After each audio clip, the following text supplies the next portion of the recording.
Now coming to the end of this 3.4, 3.5 combination. So part C, the fundamental theorem of algebra. So this is the fundamental theorem of algebra, says that if you have a polynomial of degree n, where n is greater than or equal to 1 with complex coefficients. Now we are extending our set of coefficients. Previously we said integer coefficient. So then a polynomial will have, if there is a rational 0, then it will be from that list of P over Q. But that was very different, and this is completely different thing here. So this is about complex 0. Okay. So it says if the polynomial has complex coefficients, then it will have at least one complex 0. And we say at least, so it means one or more. Now, when we have a complex 0, like suppose a plus ib is a 0 for the polynomial, then a minus ib will also be a 0, because these complex pair, they appear in pair when among roots. So when we are talking about if 2i is a root, then minus 2i is a root. If 3 plus 4i is a root, then 3 minus 4i will also be a root, and y the other way as well. And then we have another theorem, complete factorization theorem, which says if p of x is a polynomial of degree n greater than or equal to 1, then there exists complex number a sub c sub 0 to c sub n, such that we can factor them in this form. And then we are putting an a in front, because we don't know what the lead coefficient will be. Not always the lead coefficient is supposed to be 1. So that's why we include this a. So if we have some other conditions other than some information about the polynomial other than just the roots, then we can find the a. Otherwise, the a will be hanging in there. So we want to now be able to get a polynomial with integer coefficients when we are given the roots.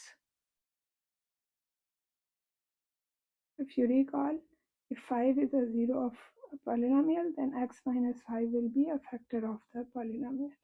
And similarly, if negative 3 is a 0, then x plus 3 will be a factor, and then similarly the complex number.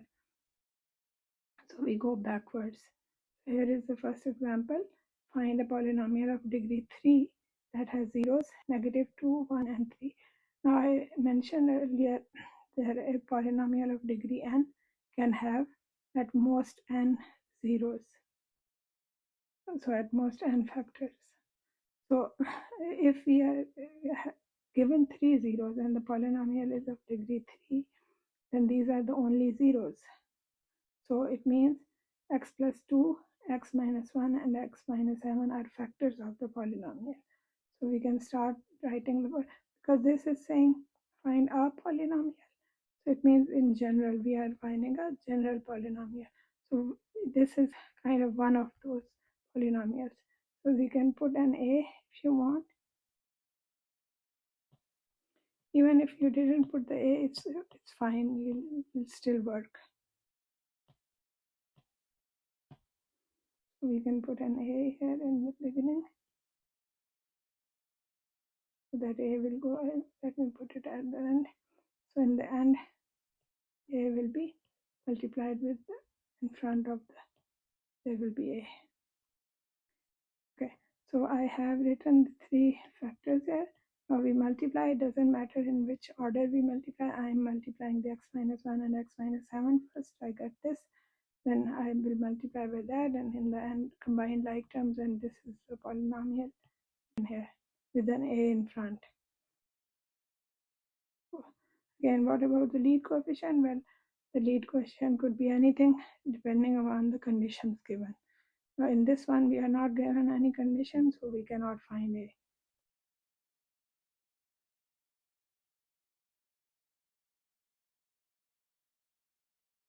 So this is what I just said. If we are given a condition, extra information, then we will start like that with an a in front. So note the complex zeros occur in conjugate pairs. So what I was just saying earlier, a plus bi is a 0, then a minus bi will also be a 0. Okay, the next example is saying find a polynomial of degree 3 with 0 and 5 as its only zeros. Now they gave us only two zeros, whereas the polynomial is of degree 3. So we cannot have just two zeros, we must have three zeros. Now third zero cannot be a complex number, because if it's a complex number, then its conjugate should also be a 0, then it will have four zeros and it will be of degree 4. So it cannot be of degree 4, it has to be of degree 3, because that's what the requirement is. So what is happening here? So if you think for a minute, you might realize that actually, because they said no other real number is a 0, so only 0 and 5 are the zeros. So what does that mean? One of them must be repeating. So our polynomial could be x squared. Again, I'm not putting anything in front because no condition is given, times x minus 5, which means x cubed minus 5x squared, or our p of x could be x into x minus 5 whole squared, which means x into x squared minus 10x plus 25,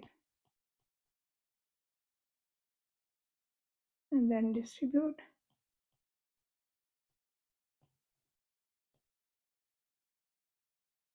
x cubed minus 10x squared plus 25x. So this could be either of these two zeros. Okay, example 3, find a polynomial of degree 2 that has zeros 1 plus I square root 2 and 1 minus I square.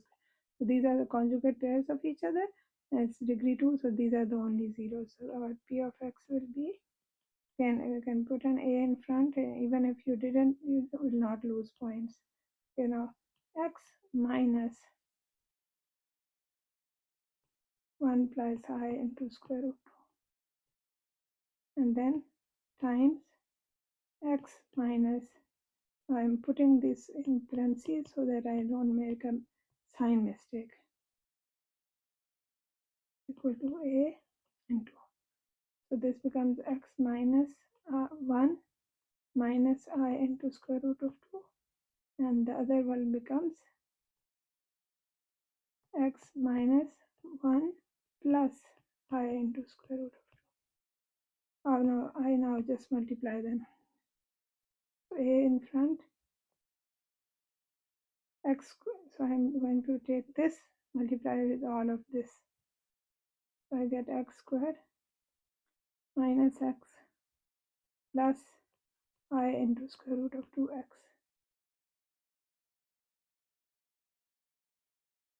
Okay, continuing over here. Now I take negative 1 and multiply with that.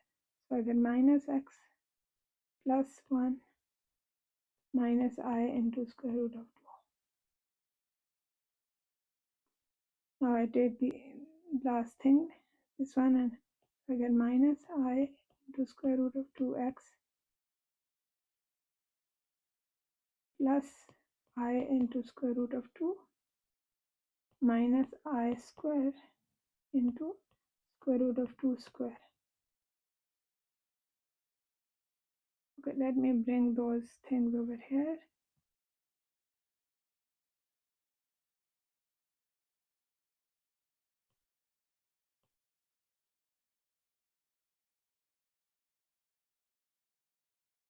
So because I started with the parentheses, so I will end the parentheses.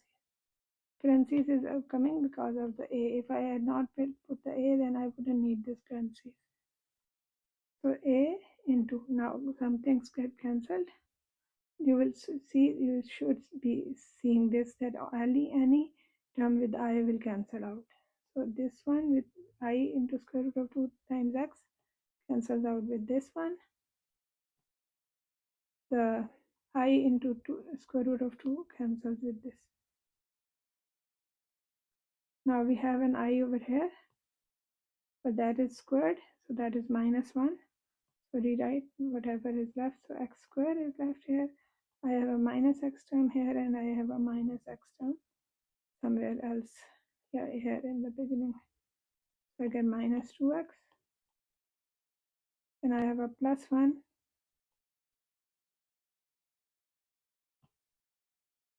over here.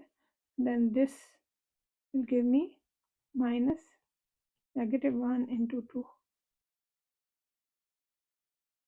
So the final result will be a into x squared minus 2x plus 3. That will be the final answer.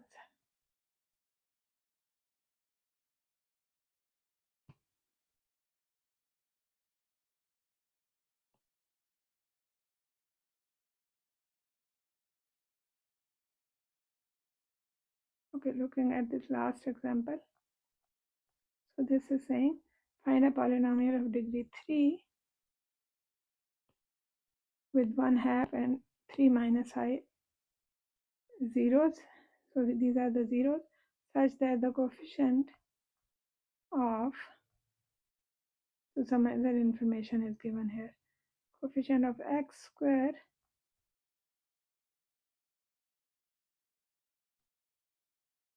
(13). Okay, the coefficient of x squared is 13. Okay, so we start.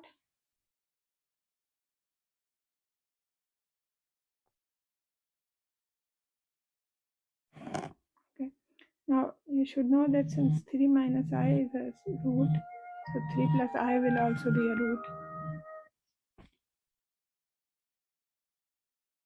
So the zeros. So zeros are 1/2,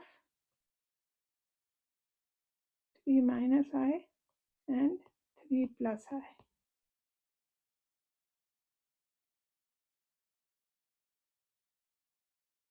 Okay, so now 1/2 is a 0.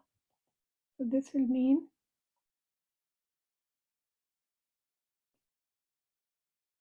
x minus 1/2 is a factor. But we can also say or 2x minus 1 is a factor, because we can always make it like this. Now this 2, we can consume it in a in the front. So let's write our polynomial. So we'll say p of x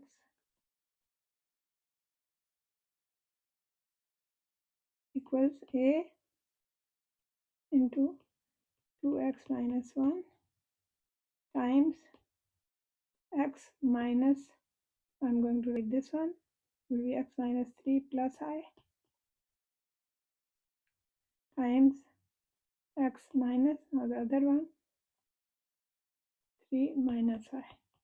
Now when you have a situation like this, and you have two complex roots like complex number and its conjugate, always multiply these one first. That makes it's easier, because the I terms cancel out immediately, and then when you multiply by the other leftover factor or factors, there are no i's involved in there. If you first multiply these two, then it will be, the multiplication will be very, very long. So let's keep these two as they are.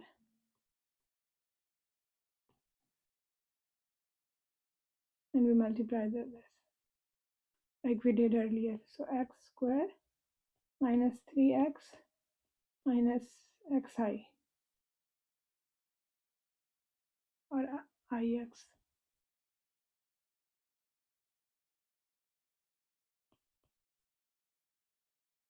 Now I take the negative 3 and multiply. Negative 3x plus 9 plus 3i.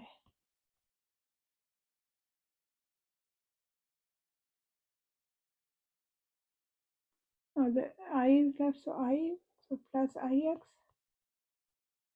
minus 3i and plus I square. So a into 2x minus 1 times x square. Okay, what cancels out? So ix, this is negative ix and this is positive ix, so they cancel out. This is 3i, this is negative 3i, they cancel out. I'm left with x squared, then negative 3x here, negative, so minus 6x and plus 9. And now the last term, which was plus I squared. So now I will get minus 1 from there. So I have now a into 2x minus 1 times x squared minus 6x plus 8. Now multiply these two. So we get a into 2x squared, 2x cubed minus 12x squared plus 16x minus x squared minus 6x plus 8 minus 8.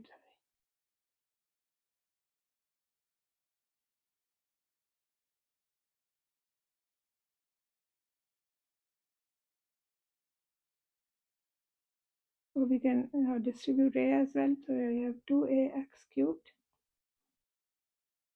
minus, okay, so this and this combines minus 13ax squared, and then 16x and minus 6x, so we give you plus 10x and then minus 8. Oh sorry, there will be an a here and a here. Now the condition given was that the x square coefficient of x square term is 13. That was given. So that tells us now our coefficient of x is 13a. So now we set 13a equals negative 13a, right? Coefficient of x square is negative 13a, and we set it equal to 13, so we get a is equal to negative 1. Therefore, our polynomial is, now just replace a by negative 1, so I get negative 2x cubed plus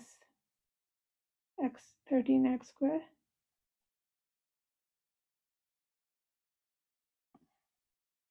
minus 10x plus 8. That is our polynomial. This is how we find these polynomials.